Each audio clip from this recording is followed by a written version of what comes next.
All right, checking in.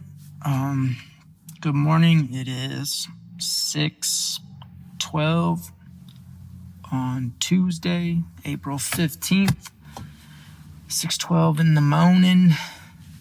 Not really sure what to say this morning, but I need to force myself to upload. So I'm trying to keep this going regularly because I think shortly after a year or two, you can build up some sort of following, even if it's super small. Better than nothing. Talking to myself out loud, basically.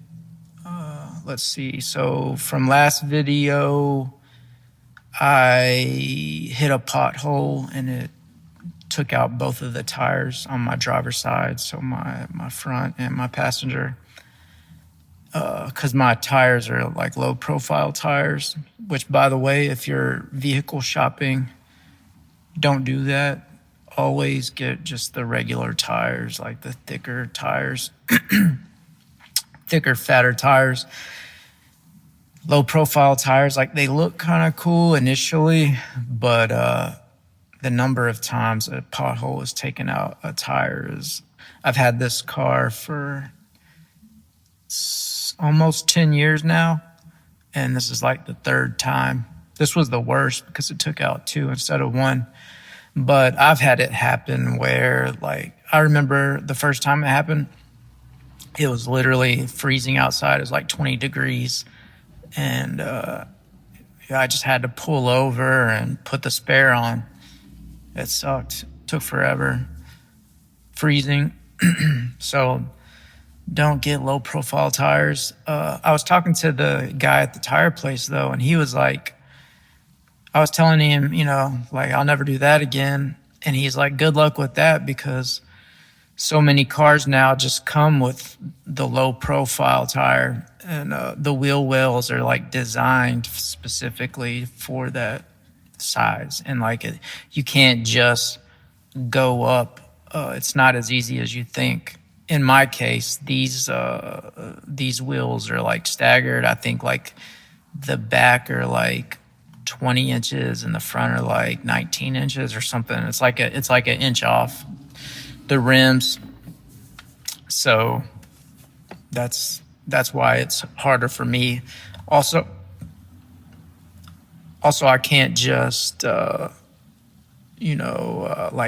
them rotated. So like normally these tires are like good for 40,000 miles, but that's assuming you can like get them rotated. So since I can't rotate them, these tires are good for like 20,000 miles. So this is like, I got to get new tires like every couple of years if I'm doing it properly. I haven't been so far, but I think I went 3 years in between tires this time. And then before that, like maybe like 4 years or 5 years even. So, but anyway, enough of all that. Got that finally done with. Got new tires on, so that I'm good for a couple years now. Assuming I find a different job, because this job with me driving everywhere will definitely put the miles on my tires faster. But my car's, I've had it for so long, I've paid it off. So now it's like, I don't want to like try to get a new car. That would be a whole other bill. Like right now, I couldn't do it. So, anyway, enough of all that. What was next? Here's something kind of silly for you. The company that I work for is a big company, and they have a product that I was stalking. And while I was stalking the product, it made me think of a song from the 90s. So once I started thinking of that song from the 90s, I figured out how to like incorporate that product name into that song. So I basically like created a cover in my mind of this song from the 90s. Super short, just like a chorus.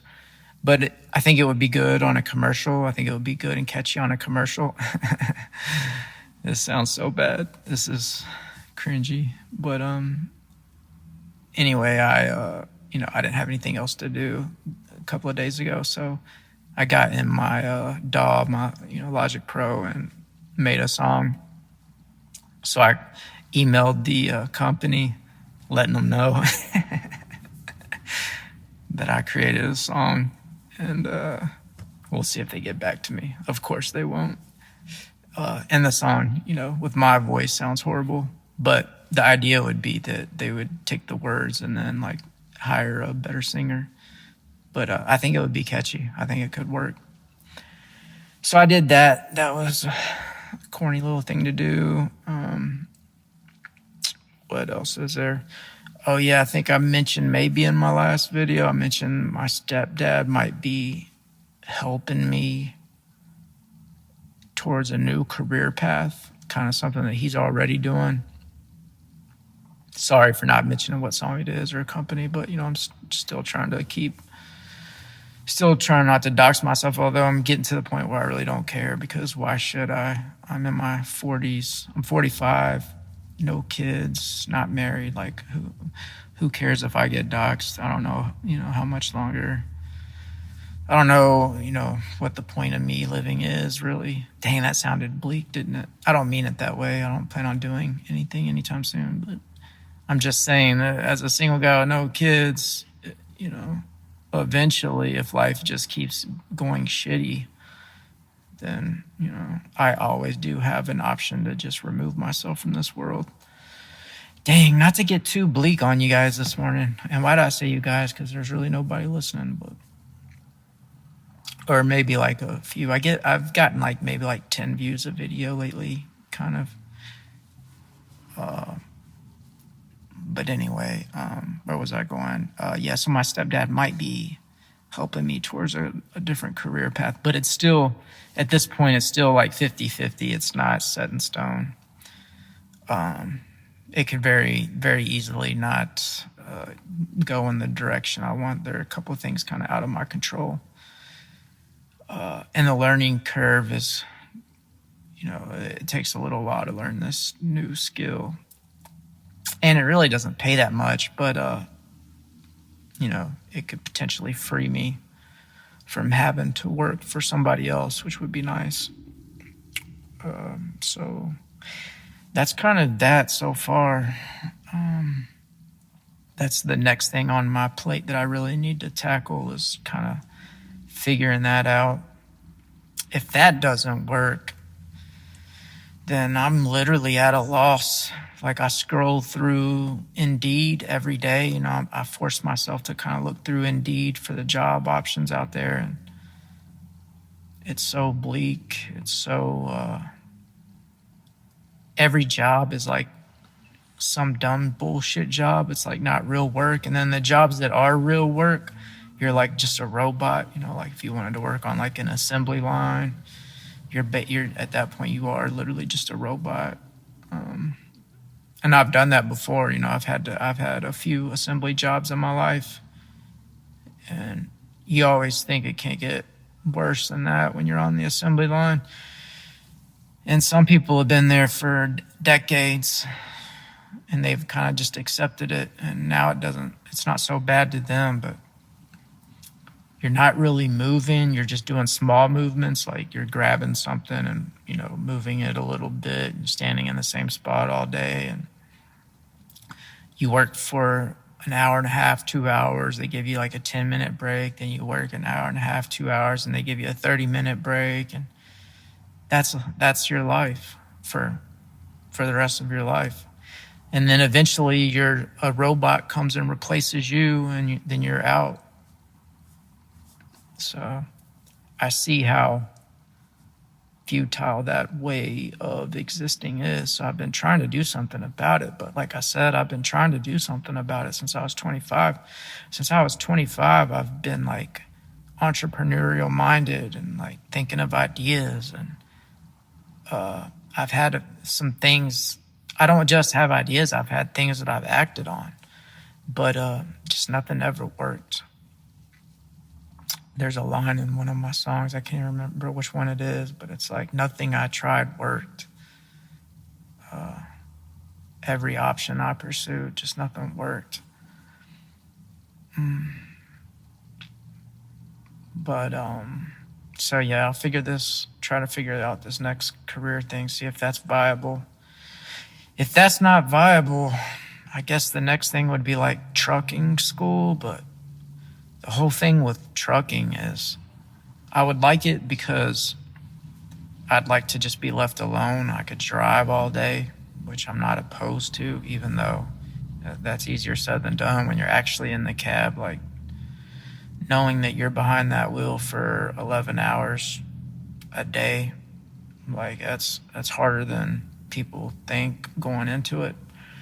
There has to be a catch to trucking because there's always 1,000 openings for truck drivers. So there's got to be a reason why these trucking school graduates are getting their CDL and then quitting. Like there has to be some kind of, something about it that makes it just unbearable for a lot of these guys.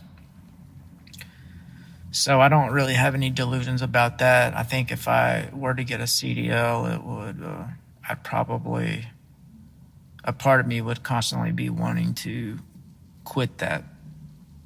But then if I go that route, there's literally no other option after that for me at this point, outside of a business idea coming to my mind. But you don't really control that. All you can do is ponder every day and then hope that your brain stumbles onto something worth pursuing. But at this point, with 8 billion people in the world, feels like everything's been thought of. You're not just competing with your people locally. You're competing with people globally because it really is like a global marketplace now. You could think of a great idea. You could think of a great product to create right now. And maybe for the first year, it would be good. But then as people learned about it, China would just create a cheaper knockoff version that would be available on Amazon. And then why would anybody choose you? If you're an optimist, you hear that and you think, oh yeah, but with my product, I'll offer something different. Like, no, bro, anything that you can offer, they can offer, And if you think that you're going to like slap Made in America on it and make Americans buy it, like ask yourself, does that work on you? You might be 1 in 100 that works on, but it doesn't work on most people. So anyway, I guess that's good enough for an update. I think this has been about 10 minutes or so. I'm going to keep trying to do these like every 2 days or something, 2 or 3 days maybe. But anyway, if you listen, thanks for checking in, and I will see you next time. Thanks.